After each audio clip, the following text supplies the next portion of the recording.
Hi అండి. ఈ video చూస్తున్న అందరికీ నమస్తే అండి. డైలీ నేను చెప్తున్నటువంటి Nifty and bank Nifty perfect levels just నా వ్యూ మాత్రమే. దయచేసి మీరు మీ ఓన్ అనాలిసిస్ చేసి ట్రేడ్ చేయాలని కోరుకుంటున్నాను. చూడండి, నిన్న హ్యూజ్ గ్యాప్ డౌన్ అయిన తర్వాత గ్యాప్ డౌన్ అయిన దగ్గర నుంచి అంటే 25,100 మంచి సపోర్ట్ తీసుకొని నిఫ్టీ అయితే స్ట్రాంగ్ మూమెంట్ అయితే ఇచ్చింది బ్యాంక్ నిఫ్టీ కంటే. చూడండి ఎక్కడ ఏ మాత్రం అంటే ఈ చిన్న ఫాల్ అంటే రీట్రేస్మెంట్ చిన్న ఫాల్ తప్పితే మంచి మూమెంట్ అయితే ఇచ్చింది. కన్సాలిడేషన్ అవుతూ మూమెంట్ ఆప్షన్ ప్రీమియమ్స్ పెరగకపోయినా ఇండెక్స్ పాయింట్లు అయితే పెరిగాయి, అది మాత్రం వాస్తవం. నిన్న అయితే ఇలా స్ట్రాంగ్గా ఉంది కదా, ఈరోజు గ్యాప్ అప్ అయింది. గ్యాప్ అప్ అయినప్పుడు మనం ఏమనుకుంటాం, ఇక్కడ స్ట్రాంగ్ లెవెల్ని సపోర్ట్ తీసుకొని అయితే మూమెంట్ ఇస్తుందని అయితే అనుకున్నాను. అయితే ఈ అనుకోవడాలు వీటన్నిటికంటే ఇక్కడ టెక్నికల్గా పక్కా ట్రేడ్ తీసుకుంటేనే పర్ఫెక్ట్గా వర్క్ అవుతుందని చాలాసార్లు రుజువు చేసిందండి. అందులో ఈరోజు కూడా రుజువు చేసింది. ఇక్కడ చూడండి, గ్యాప్ అప్ అయిన తర్వాత ఇక్కడ పివట్ పాయింట్ ఉంది కదా, పివట్ పాయింట్ని దాటింది. ఇక్కడ వీవ్యాప్ని దాటేసి మన లెవెల్ కింద ఫస్ట్ క్యాండిలే దాటిందనమాట. అయితే ఫస్ట్ క్యాండిల్ మనం కన్సిడర్ చేసుకోలేము కాబట్టి సెకండ్ క్యాండిల్ చూడండి, రీటెస్ట్ చేసి వచ్చేటప్పుడు నేనైతే ఇక్కడ పుట్ సైడ్ బై చేశాను అనమాట. బై చేసిన తర్వాత ఇక్కడ ఎగ్జిట్ అయిపోయాను. ఎందుకంటే చూడండి, ఇది నిన్నటి హై అనమాట. ఈ లెవెల్ ఇక్కడ ఎగ్జిట్ అయిపోయి ఇక్కడి నుంచి అంటే నేను గ్యాప్ అప్ అయిన తర్వాత అంటే ముందే తెలుస్తుంది కదా, SGX నిఫ్టీ అని గ్యాప్ అప్ అవుతుంది అనే విషయం ముందే తెలుసు. గ్యాప్ అప్ అయితే డౌన్కి వస్తే మాత్రం ఖచ్చితంగా బై సైడ్ వెళ్ళాలి, సపోర్ట్ తీసుకునేటప్పుడు ఖచ్చితంగా బై సైడ్ వెళ్ళాలి అనుకున్నాం.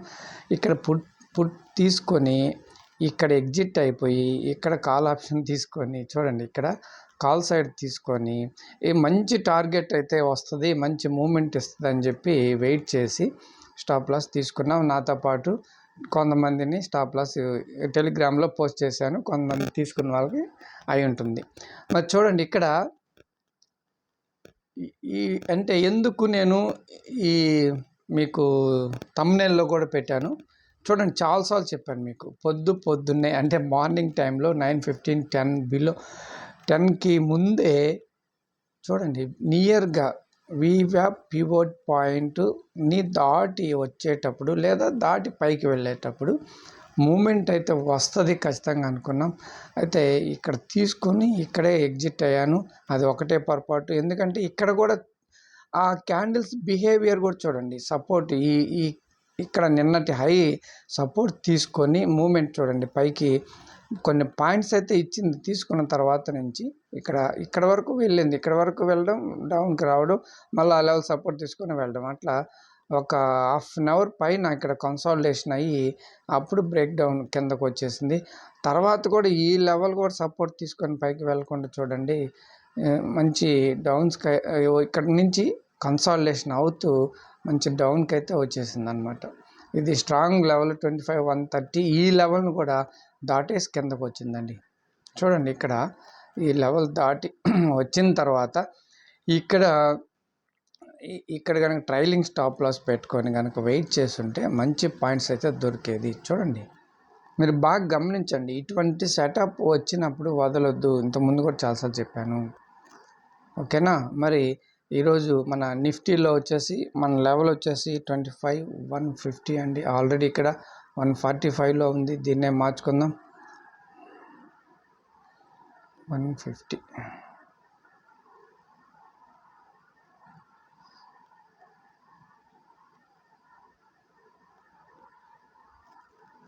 ఓకే, అదండి విషయం. మరి రేపు కూడా నేను అందుకేనండి ముందే చెప్పను, గ్యాప్ అప్ చూడండి, ఇక్కడ ఓపెన్ అయితే ఇది సినారియో, ఈ విధంగా చేద్దాం, ఇట్లా చేద్దాం,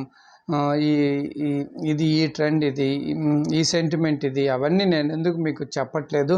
జస్ట్ ఈరోజు లెవెల్స్ ఎలా పనిచేస్తాయి, రేపు మన లెవెల్ ఏంటి అని ఎందుకు చెప్తున్నానంటే, అప్పటికప్పుడు తీసుకొని ఇంట్రాడే అంటే ఆప్షన్ బయింగ్ అంటే అప్పటికప్పుడు డెసిషన్ తీసుకొని చేయాల్సినటువంటి ట్రేడ్ కాబట్టి నేను ముందే చెప్పను. ఆ స్టార్ట్ అయిన తర్వాత అక్కడున్న లెవెల్స్, అక్కడున్న సపోర్ట్ లైన్స్, అక్కడున్న వీవ్యాప్, అక్కడున్న పివట్ పాయింట్, దాన్ని బట్టి ట్రేడ్ చేయడమే బెస్ట్ అండి.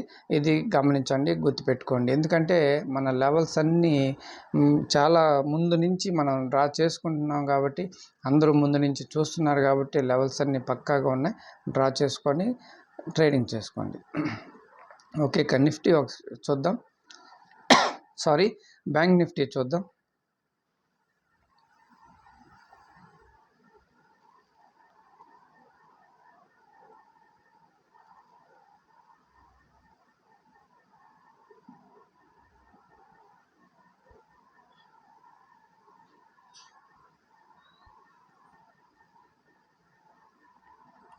చూడండి, బ్యాంక్ నిఫ్టీ 51,625 వరకు టచ్ అయ్యి మన 605 ఆ ఏరియా చూడండి దాటి కూడా అక్కడ పివట్ పాయింట్ని రెసిస్టెన్స్గా తీసుకొని డౌన్కి వచ్చింది. డౌన్కి వచ్చిన తర్వాత ఇక్కడ పివట్ పాయింట్, ఇక్కడ పివట్ పాయింట్కి ఈ పివట్ పాయింట్కి ఇది ఇక్కడ దూరంగా ఉంది వీవ్యాప్. అయితే నిఫ్టీలో పర్ఫెక్ట్గా వచ్చిందండి. అటువంటి వచ్చినప్పుడు వదలొద్దు. ఇటువంటి వచ్చినప్పుడు మనం డౌట్ అనమాట, ఈ కన్సాలిడేషన్ అట్లా ఉంటుంది. కానీ నిఫ్టీ డౌన్కి వచ్చింది కాబట్టి బ్యాంక్ నిఫ్టీ కూడా డౌన్కి వచ్చింది. పైగా నిఫ్టీ కంటే బ్యాంక్ నిఫ్టీ కొంచెం మూమెంట్ ఇచ్చేలా ఉంది. అయినా కూడా చూడండి, ఇక్కడ ఈ లెవెల్ సపోర్ట్ తీసుకొని వెళ్తా అనుకుంటే ఈ లెవెల్ సపోర్ట్ తీసుకొని చాలాసేపు చూడండి ఎంతసేపు కన్సాలిడేషన్ అయిందో. 51,441 ఈ లెవెల్ సపోర్ట్ తీసుకొని చూడండి ఎంత బాగా కన్సాలిడేషన్ అయిందో చూడండి. అలా అంటే ఇక్కడ ఈ కన్సాలిడేషన్కి గుర్తండి, పివట్ పాయింట్కి దూరంగా వీవ్యాప్ ఉంటే కన్సాలిడేషన్కి గుర్తు అనమాట. కాకపోతే మార్నింగ్ టైంలో ఒక చిన్న మూవ్మెంట్ అయితే వచ్చింది బ్యాంక్ నిఫ్టీలో. ఓకే, మరి బ్యాంక్ నిఫ్టీలో లెవెల్ వచ్చేసి 51,453 అండి. 51,453 ఈ లెవెల్ని మార్చుకుందాం.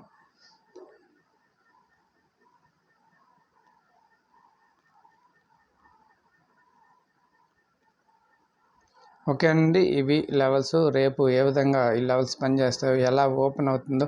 ఇంకో విషయం చెప్పాలండి, రేపు వచ్చేసి యుఎస్ జాబ్స్ డేటా వస్తుందన్నమాట. ఆ జాబ్స్ డేటా వచ్చేసి వీక్గా వచ్చింది అంటే మండే గ్యాప్ అప్ అవ్వచ్చు అనే అంచనాలు, లేదు స్ట్రాంగ్గా వచ్చిందంటే గ్యాప్ డౌన్ అవ్వచ్చు అనే ఒక ఎక్స్పెక్టేషన్ మార్కెట్లో ఉంది. ఎందుకంటే జాబ్ డేటా వీక్గా వస్తే ఫెడ్ మీటింగ్ అంటే ఫెడ్ వాళ్ళు బ్యాంకు రేట్స్, వడ్డీ రేట్స్ కట్ చేస్తారు అనే ఒక ఆలోచనతో వీక్గా వస్తే మాత్రం గ్యాప్ అప్ అవుతుంది. ఏదేమైనా రేపు కూడా కన్సాలిడేషన్ అలా ఉండి మండే రోజు గ్యాప్ అప్ గ్యాప్ డౌన్ అనేది తెలుస్తుంది. మండే రోజు మార్కెట్లో ఎటువైపు అనేది తెలిసిపోతుందండి. అది గమనించి ట్రేడ్ చేసుకోండి రేపు. ఓకే, థ్యాంక్ యూ అండి. రేపటి వీడియోలో మళ్ళీ కలుసుకుందాం. అదేవిధంగా కొత్త వారు ఎవరైనా చూస్తుంటే ఛానల్ని సబ్స్క్రైబ్ చేయండి, వీడియోని లైక్ చేయండి. థ్యాంక్ యూ అండి. Thank you.